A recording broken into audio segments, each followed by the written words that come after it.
আমন্ত্রণ জানাচ্ছি প্রিয় দর্শক মঞ্চিত নিয়মিত আয়োজন কথোপকথন। নমস্কার, ক্যালকাটা ডায়ালগস থেকে মনোজ দাস আপনাদের স্বাগত জানাচ্ছি।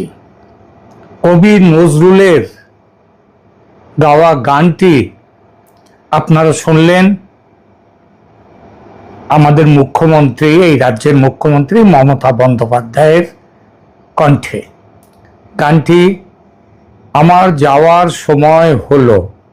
যখন তিনি গেয়েছিলেন গানটি, এই গানের নিশ্চয়ই আজকের কথা মানে আজ 30শে এপ্রিল, গতকাল 29শে এপ্রিল দ্বিতীয় দফার ভোট হয়ে গেছে এবং মানে বাংলার এই রাজ্যের 294টি আসনে ভোট পর্ব শেষ। ভোটের রেজাল্ট আটকে আছে ইভিএম মেশিনে, কিন্তু ইভিএম মেশিনে আটকে থাকলেও বাজারে যে জোর হাওয়া, সেই হাওয়া বলছে, অনেকেই বলতে পারেন এটা জোর হাওয়া নয়, কারণ একেবারে জোর হাওয়া ঝড় বলতে যাকে বোঝায়, যেটা 2011তে উঠেছিল, ততটা নয়। ততটা কিনা সেটা অন্য প্রশ্ন, কিন্তু একটা হাওয়া বড় জোর, খুব জোর উঠেছে। সেটা হলো যে এবার এই রাজ্যে যে মমতা বন্দ্যোপাধ্যায়ের 15 বছরের শাসন, সেই শাসনের পরিবর্তন হচ্ছে। পরিবর্তন হয়ে 2011-র আগে যারা ছিল ক্ষমতায়, যে কমিউনিস্টরা, তারা ফিরছে না, কংগ্রেস আসছে না, আসছে বিজেপি। এবং এইটা ঝড় হোক হাওয়া হোক, সেটা বিভিন্ন এক্সিট পোল তারা কিন্তু এই খবর দিয়েছে। সুতরাং আজকে এই জায়গাতে দাঁড়িয়ে মমতা বন্দ্যোপাধ্যায়ের গাওয়া গানটি আমার যাওয়ার সময় হলো, দাও বিদায়, যেন মনে হচ্ছে বিদায় ঘন্টা বেজে গেছে, কেবল সেই শব্দটা কানে আসতে একটু যা দেরি।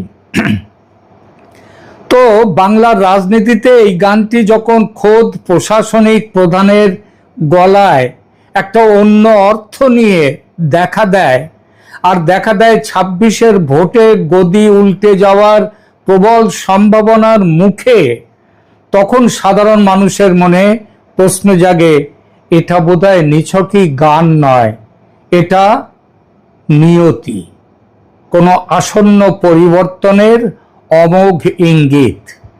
ইতিহাস সাক্ষী আছে, জাহাজ যখন ডুবতে শুরু করে তখন সবচেয়ে আগে টের পায় জাহাজের ভেতরে থাকা ইঁদুরেরা। তারা তাড়াহুড়ো করে ডাঙায় ওঠার চেষ্টা করে, জলে ঝাঁপ দেয়, কিংবা ডাঙায় কিংবা দূরে দাঁড়িয়ে আছে বিজেপির জাহাজ, সেই জাহাজে উঠবার চেষ্টা করবে। বাংলার বর্তমান রাজনৈতিক পরিস্থিতিতেও মনে হচ্ছে তেমনটা একটা ইঙ্গিতও পাওয়া যাচ্ছে এই 26-এর নির্বাচনের প্রেক্ষিতে। বিধানসভা নির্বাচনের আগে খবর রটেছিল 55 জন তৃণমূল বিধায়ক ও নেতা তারা নাকি বিজেপির দরজায় কড়া নাড়ছেন, কারণ হাওয়াটা তখনই কিন্তু ঘুরতে শুরু করেছে এবং নির্বাচন কমিশনের যে ধোঁয়াধার ব্যাটিং বলতে যা বোঝায়, সেই ধোঁয়াধার ব্যাটিং এর ওপরেও যদি কিছু থাকে, বৈভব সূর্যবংশীর ওপরে, সেই জিনিসটি নির্বাচন কমিশন করে দিয়েছে। কিন্তু তখন নির্বাচনের আগে এই যারা আসতে চাইছে তৃণমূল ছেড়ে বিজেপিতে, তাদের সেই ডিল হয়নি, বিজেপিতে যাওয়াটা হয়নি। সেই কারণগুলো ব্যাখ্যা এখানে করছে না, এখানে এখনকার পরিস্থিতি এবং আগামী দিনের পরিস্থিতি নিয়ে কথা। তাদের অনেকেই ভোটে তৃণমূলের প্রার্থীও হয়েছেন, মানে নির্বাচনের আগে তারা বিধায়ক ছিলেন, সংখ্যাটা কম নয়, 55 জন। তাদের অনেকেই ভোটে তৃণমূলের প্রার্থী হয়েছেন, এবং যদি তারা জেতেন, মানে তাদের দল তৃণমূল যদি ক্ষমতায় না ফেরে, তাহলে বিজেপির দরজায় ভিড় বাড়বেই, তারা আসবেন। কারণ ক্ষমতায় থেকে থেকে এদের অভ্যাস এমন হয়ে গেছে যে ক্ষমতা ছাড়া থাকতে পারবেন না। এই অবস্থা যদি আর তাদের ভোটে যদি তারা হারেন, তাহলে তো দলত্যাগের চেষ্টাটা একটু থিতিয়ে যাবে, অন্তত কিছুদিনের জন্য তো বটেই। তো আমরা আজকে আলোচনা করব এই দল বদলুদের নিয়ে বিজেপির কৌশল কি হওয়া উচিত, আর মানুষ কি চাইছে বিজেপির কাছে, আর কেনই বা মানুষ তৃণমূলের ঘুরে দাঁড়ানোর সম্ভাবনাটাকে দেখতে পাচ্ছে না, কেন মানুষ মনে করছে যে সংস্কার এখন তৃণমূলে এক অসম্ভব কল্পনা, সুতরাং তৃণমূলের মুখ চেয়ে আর লাভ নেই। এবং মনে রাখবেন, পশ্চিমবঙ্গে তৃণমূলের ফেরার সম্ভাবনা কিন্তু, আমি অনেকেই বলবেন ক্ষীণ, আমি ক্ষীণ নয়, আরো বড় করে বলি তৃণমূল শেষ হয়ে যাচ্ছে। কারণ যে দলের কোনো আদর্শ নেই, যে দলের আদর্শই ডাকাত দলের মতো লুটে পুটে খাও, বেঁচে থাকো, দলে থাকো, সেই দলের ভবিষ্যৎ ঝাপসা হলে নেতারা তো দল ছাড়বেনই। কিন্তু ডাকাত দলের নেতার মতো তারা যদি দল ছাড়েন, তাদের একটাই কারণ, পরাজিতের সঙ্গে কেউ থাকতে চায় না। দল না থাকলে তারা থেকে কি করবে? এককালের সিপিএম আর আজকের সিপিএম কে দেখলেও এটা বোঝা যায়। তবু তো সিপিএম এর একটা আদর্শ অন্তত খাতায় কলমে ছিল। তারপর দল যখন হেরে গেল ভোটে, তারপর থেকে দলটা আজ কোথায় এসে দাঁড়িয়েছে ভাবুন তো একবার, তাই না? প্রথমে বলি ওই 55 জন বনাম বিজেপির ওয়াশিং মেশিনের অভিযোগ, সেই প্রসঙ্গটি। দিল্লির অলিন্দে এবং সোশ্যাল মিডিয়ায় একটা খবর চাউর হয়েছে, 55 জন তৃণমূল বিধায়ক, এখন তারা অতীত, এখন তো তাদের নির্বাচন হয়ে গেছে, সুতরাং এখন তাদের আর বিধায়ক আইনত বলা গেলেও তারা আসলে বিধায়ক আর এখন নেই। তো যারা ভোটে দাঁড়িয়েছেন, আগেই বলেছি জিতলে তারা বিধায়ক হবেন। তো এই 55 জন তৃণমূল বিধায়ক পদ্ম শিবিরে নাম লেখাতে মরিয়া, এই খবর চারদিকে খুব জোরদার হয়ে উঠেছে। এর মধ্যে যেমন শুভেন্দু অধিকারীর, তিনি যখন এই দলে ছিলেন তৃণমূলে, তখন তার সাথে যাদের ভাব ভালোবাসা ছিল তারা আছেন, তারাও এখন তাদের শুভেন্দুকে অনেকেই কিন্তু নেতা মনে রাখেন। এবং মনে রাখবেন যে তৃণমূলের ভেতরের খবর যে এত বাইরে আসে, সেটা আর কোনো দিক দিয়ে নয়, এসব নেতা এদের কাছ থেকেও আসে। তো প্রশ্ন হলো, বিজেপি কি এদের সবাইকে তাদের দলে নাম লিখিয়ে নেবে, তাদের দলে তুলে নেবে? এবং তখনই প্রশ্ন ওঠে, তাহলে কি 2021-এর ভুলের আবার পুনরাবৃত্তি হবে? সেবার আমরা দেখেছি 21-এ বাছ বিচারহীন ভাবে চোর সাধু নির্বিশেষে সবাইকে জায়গা দেয়া হয়েছিল। ফল কি হয়েছিল? আমি জানি আমার সল্টলেকে এখানটাতে গত নির্বাচনে তৃণমূল থেকে আসা, মানে 21-এর নির্বাচনে তৃণমূল থেকে আসা এক বিধায়ক সব্যসাচী দত্ত, তিনি বিধায়ক পদে প্রতিদ্বন্দ্বিতা করেছিলেন বিজেপির হয়ে। আমি জানি খুব নির্দিষ্টভাবে বিজেপির হার্ডকোর সমর্থক যারা আছে সল্টলেকে, তাদের একটা বড় অংশ সব্যসাচী দত্তকে ভোট দেয়নি। না দেওয়ার কারণ হচ্ছে তার ব্যক্তিগত যে ছবি আছে এখানকার মানুষের মধ্যে, তার সততা প্রশ্নের মুখে, এই সবগুলো। তো এইরকম আরো অনেকেই, আপনাদের রাজীব ব্যানার্জির কথা আপনাদের মনে আছে। এসবের ফল কি হয়েছিল? ভোট মিটতেই, আর সবার উপরে তো আমাদের মুকুল রায় মশাই তো ছিলেন, কিন্তু মুকুল রায়কে আমি এদের দলে একসাথে এক লাইনে রাখবো না। কেন রাখবো না সেটা অন্য প্রশ্ন। তো এদেরকে এই যে সব তৃণমূল থেকে এলো, রাজীব ব্যানার্জির জন্য তো চার্টার্ড প্লেন দিয়ে পার্টি তাকে পাঠিয়েছিল দিল্লিতে। দিল্লিতে তিনি দলবদল করেছিলেন। ফল কি হয়েছিল? ভোট মিটতেই এই সব বেসুরো পাখি আবার জোড়া ফুলের খাঁচায় ফিরে গেল। আর বিজেপির একটা নাম তখন হয়ে গেল যে চোরেরা বিজেপিতে ঢুকলে বিজেপির ওয়াশিং মেশিন রাজনীতিতে তারা শুদ্ধ হয়ে যায়। হয়তো অনেকে শুদ্ধ হয়েছে, কারণ বিজেপির ওপর থেকে তীক্ষ্ণ নজর থাকে সবার উপর। সেই নজর এড়িয়ে কেউ অসৎ হতে পারাটা মুশকিল হয়, কিন্তু যারা এসেই আবার চলে গেছে তাদের কাছে তো এটা নয়। তবু সেই জন্য বিজেপির ওপরে একটা স্ট্যাম্প পড়ে গেছে যে তৃণমূলে থাকলে অসৎ, আর বিজেপির ওয়াশিং মেশিনে যাওয়ার পর তারা হয়ে যায় সৎ। এই অভিযোগটা উঠেছে এবং সাধারণ ভোটারও কিন্তু ওই দলত্যাগ করে আসাদের পার্টিতে এত গুরুত্ব দেওয়াটাকে ভালোভাবে নেয়নি। তবে কি বিজেপি এবার সতর্ক? শোনা যাচ্ছে এবার আর ঢালাও ভর্তি করা হবে না, বরং ফিল্টার করে নেওয়া হবে। যারা এলাকার মানুষের কাছে জনপ্রিয় এবং যাদের ভাবমূর্তি স্বচ্ছ, কেবল তাদের জন্যই নাকি এবার বিজেপির দরজা খুলবে। রাজনীতিতে দেখুন, কেউ কেউ বলবেন যে খোলার দরকারটাই কি? বিজেপি তো তার নিজেদের ক্ষমতায় যদি মন্ত্রিসভা গঠন করে, তাহলে এদেরকে নিয়ে দরকারটাই কি? আমার কিন্তু মনে হয় দরকার আছে, কারণ এর পেছনেও রাজনীতিতে চাণক্য নীতির কথাটাও আছে। আজকে যারা এই রাজ্য নয়, বিজেপির কেন্দ্রে রয়েছে যেসব নেতা, তাদের অনেকেই অন্তত বেশ কিছু তো বটেই, তারা কিন্তু দলত্যাগী, অন্য দল থেকে আসা। আর রাজনীতিতে শত্রুকে দুর্বল করার সেরা অস্ত্র হলো তার সেরা যোদ্ধাদের নিজেদের দলে টেনে নেয়া। এটা যুদ্ধের প্রাচীন নিয়ম। এই যে বাংলাদেশি অনুপ্রবেশের বিরুদ্ধে বিজেপির আগামী দিনের রাজনীতি যেটা হতে যাচ্ছে, ধরে নিতে পারেন সেই রাজনীতির বিরুদ্ধে যথেষ্ট প্রতিবাদ এখানে তৈরি হবে, জন আন্দোলন, গণবিক্ষোভ এটা তৈরি হবে। তৃণমূল করবে, সিপিএম করবে, কংগ্রেস করবে। যাদের মুসলিম ভোটের দিকে নজর, তারা অনুপ্রবেশ দেখবে না, সেই ভোট পাওয়ার জন্য তারা তাদের পাশে থাকবে।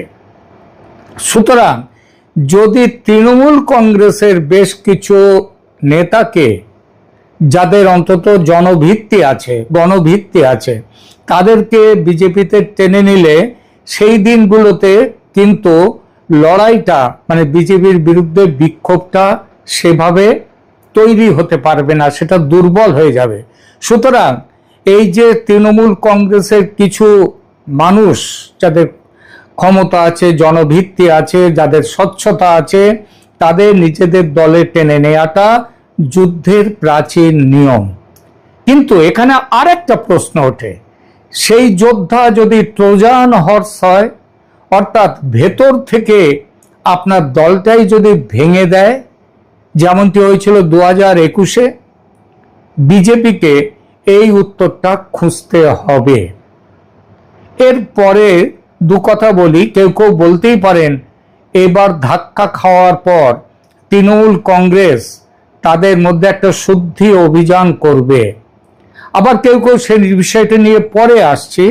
এখানে যে তৃণমূল থেকে দলত্যাগীদের আসার প্রসঙ্গ নিয়ে কেউ কেউ প্রশ্ন করতেই পারেন যে তৃণমূলে কি আজ কোনো সাধু আর অবশিষ্ট আছে?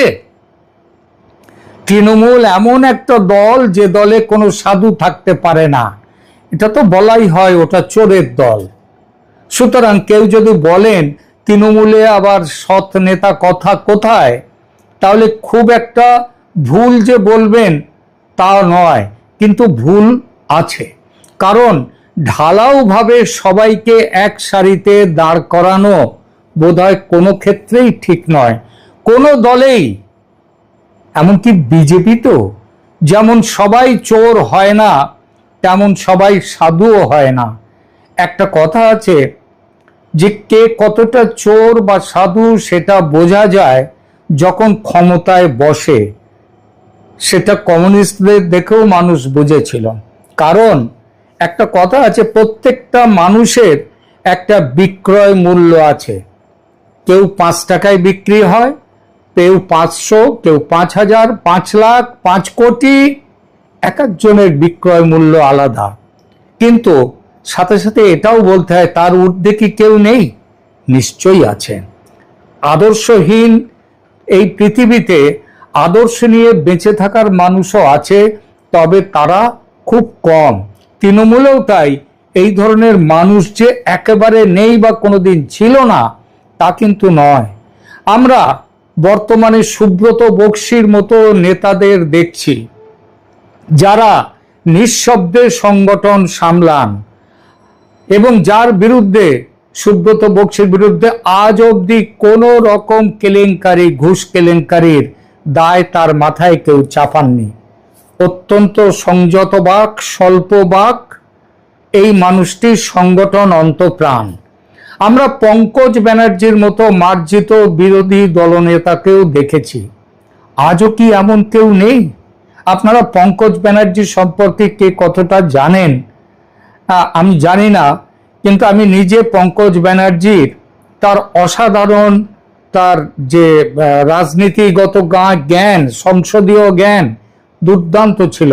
তিনি মমতা বন্দ্যোপাধ্যায়ের সাথে একসাথে চলতে পারেননি বলে তিনি চলে গিয়েছিলেন, দল ছেড়ে আর রাজনীতিতে থাকেননি, তিনি চলে গিয়েছিলেন। তিনি আশ্রমের মতো তিনি একটি সংগঠন তৈরি করে সেখানেই তিনি তার দিন কাটিয়েছেন। সুতরাং তৃণমূলে কেউ নেই এমন কথা বলা যায় না, হয়তো আছেন, কিন্তু তারা এখন কোণঠাসা, তাই তাদের দেখা যায় না। যারা সৎ, যারা নীতি নিয়ে চলতে চান, বর্তমান তৃণমূলের কাঠামোয় তাদের জায়গা ক্রমশ কমছে। বিজেপি যদি এই অপেক্ষাকৃত সৎ এবং গণভিত্তি থাকা নেতাদের বাঁচতে পারে তবেই তাদের লাভ, সেটাই চাণক্য নীতি। শুধু বিধায়ক সংখ্যা বাড়িয়ে লাভ নেই, মানুষের বিশ্বাসযোগ্যতা অর্জন করাটাই আসল চ্যালেঞ্জ। এইবার প্রশ্ন যে তৃণমূল কি ঘুরে দাঁড়াবার চেষ্টা করতে পারে না কিংবা পারবে না? সংস্কারের শেষ স্টেশনে ছেড়ে তারা কি পেরিয়ে গেছে, আর সংস্কারে ফেরা যাবে না? তাহলে দু কথা বলি, কেন তৃণমূলের পরিবর্তন অসম্ভব? অনেকেই আশা করেন হয়তো সুব্রত বক্সির মতো পুরনো নেতারা দলটাকে একটু শুধরে নিতে পারবেন, কিন্তু বাস্তবতা বড়ই নিষ্ঠুর। কেন তৃণমূলের সংস্কার সম্ভব নয়? এর প্রধান কারণ হলো ক্ষমতার হাত বদল এবং কেন্দ্রীকরণ। দলের রাশ এখন মমতা বন্দ্যোপাধ্যায়ের হাত থেকে চলে যাচ্ছে যুবরাজ অভিষেক বন্দ্যোপাধ্যায়ের হাতে। যে বঙ্গ সন্তানরা এই গণতান্ত্রিক দেশে বাস করে অভিষেক বন্দ্যোপাধ্যায়ের নামে বড় বড় যুবরাজ পোস্টার দিয়ে প্রচার করে, তাদের দেখলে লজ্জা হয়। তাদের কথা শুনলে গণতন্ত্রেও যুবরাজ, ছি!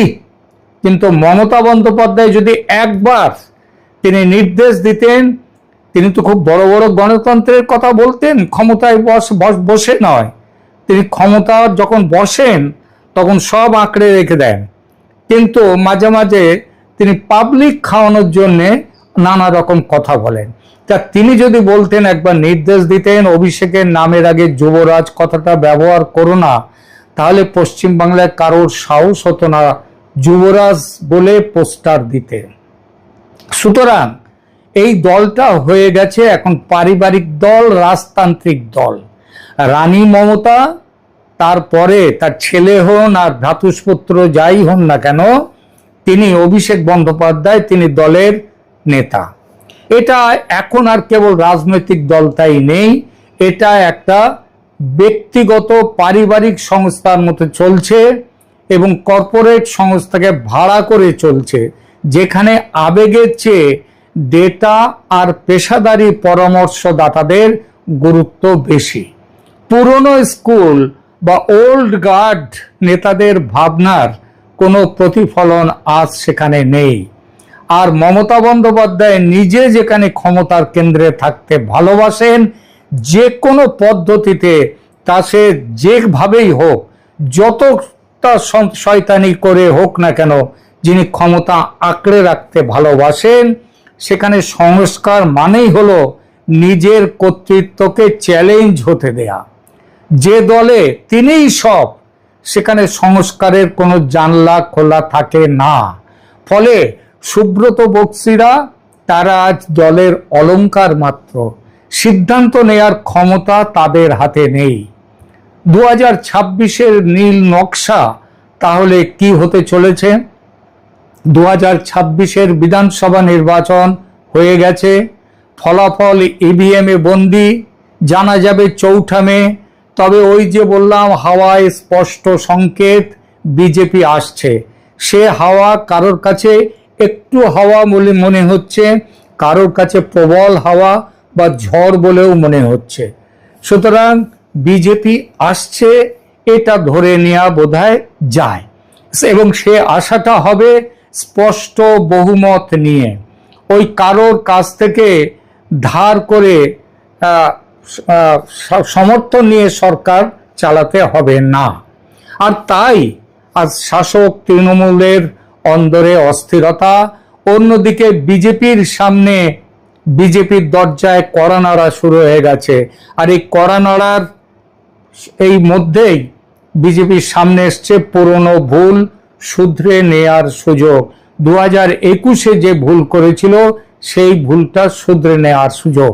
কারণ বিজেপির কাছে মানুষ আসবেই, ঝড় আসবে। তৃণমূল কংগ্রেসে এসেছিল সিপিএম থেকে আমাদের সমস্ত এলাকায় যত এই সমস্ত আজকে তৃণমূলের যাদেরকে বড় বড় মানে কি বলবো, ডাকসাইটে নেতা, বাহুবলী নেতা বলে যাদের পরিচয়, ওই শাহজাহান থেকে শুরু করে বাবু মাস্টার ইত্যাদি যত দেখছেন, তাদের অতীত কিন্তু সিপিএম এর ঘরেই তৈরি।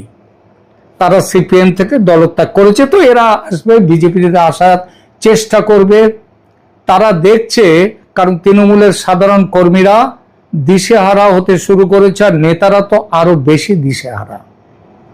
কর্মীরা দেখছে নেতারা পালাচ্ছে, সুতরাং তারাও বিজেপিতে আসবে। কর্মীদের নিয়ে অতটা চিন্তা নেই, কিন্তু নেতাদের নিয়ে চিন্তা, তৃণমূলের নেতাদের নিয়ে। বিজেপি কর্মীরা ভাবছে, আবার কি ওপর থেকে কোনো উড়ে এসে জুড়ে বসা নেতা আমাদের নেতা হয়ে যাবে? দলের সামনে থাকবে, সারিতে থাকবে, তারা লিড করবে। অথচ 2 দিন আগে তাদের বিরুদ্ধে স্লোগান দিয়েছে বিজেপি কর্মীরা। সুতরাং বিজেপির যারা নেতৃত্বে আছেন তাদের উচিত নিচু তলার কর্মীদের মানসিকতাকে, চিন্তাধারাকে গুরুত্ব দেয়া। আর যারা তৃণমূল থেকে আসতে চাইছেন তাদের কড়া স্ক্রুটিনির মধ্যে দিয়ে নিয়ে আসতে হবে।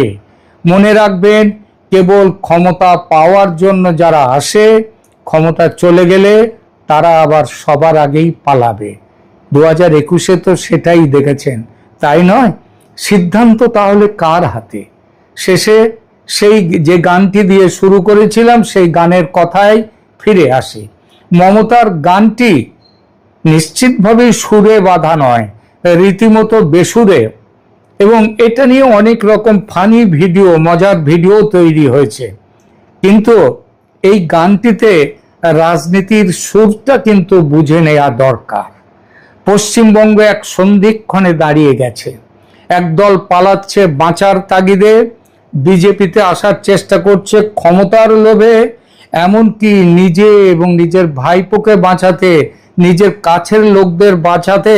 যদি ক্ষমতা চলে যাওয়ার পরেও মমতা বিভিন্ন ইস্যুতে কেন্দ্রীয় সরকারের পাশে দাঁড়ায়, অবাক হবেন না, এটা বলে দিলাম। সুতরাং এর মাঝে আছে সাধারণ বিজেপি কর্মীরা, শুধু নয়, বিজেপিকে ভোট দিয়েছে যারা, সেই সাধারণ মানুষ কি চাইছে সেটাও ভাবতে হবে বিজেপির নেতাদের। মানুষ চায় স্বচ্ছতা, মানুষ চায় এমন এক নেতৃত্ব যারা দল বদলালেও নিজেদের মেরুদণ্ড বদলায় না।